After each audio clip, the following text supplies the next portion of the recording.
రే ice cream తిందాపారా. అయ్యో ఆయన sugar మానేసాడు, hero meet అవ్వాలనుకుంటున్నాడంట.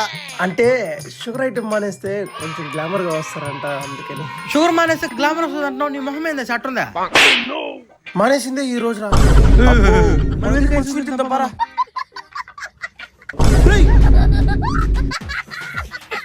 Original sugar తిని పెడుతున్నాడు ఐస్ క్రీము. ఊడు అడిగా సంపరా.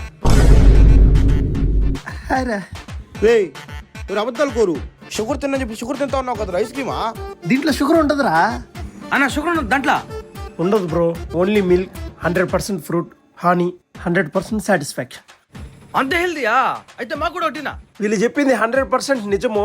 ఈ ఐస్ అయితే చిన్నపిల్లకాయల కాడి నుంచి ప్రెగ్నెంట్ లేడీస్ అందరైతే తినొచ్చు. వీటిలో షుగర్ ఉండదు, ఓన్లీ హనీయే ఉంటది, మిల్క్ అలాగే 100% ఫ్రూట్. ఇది తప్ప ఇంకేం ఉండదు అనమాట, నో కెమికల్ అనమాట. ఇలాంటి హెల్దీ ఆర్గానిక్ ఐస్లు అయితే ఖచ్చితంగా ట్రై చేయాలి. రకరకాల ఫ్రూట్స్ తో రకరకాల ఐస్లు అయితే ఉన్నాయి, టేస్ట్లు అయితే భలే గమ్మత్తుగా ఉన్నాయి. మన హెల్త్ గురించి కూడా ఆలోచించి ఒక స్టెప్ ముందరకు గానిస్తే బాలాజీ స్వీట్స్ దగ్గర మన పార్క్ రోడ్ లో పికోలే అనే ఒక బండి అయితే ఉంటది. ఈ బండిలోనే పెట్టి ఐస్ క్రీమ్లు అయితే అమ్మేస్తున్నారు. వచ్చి ఒకసారి ట్రై చేసిండి.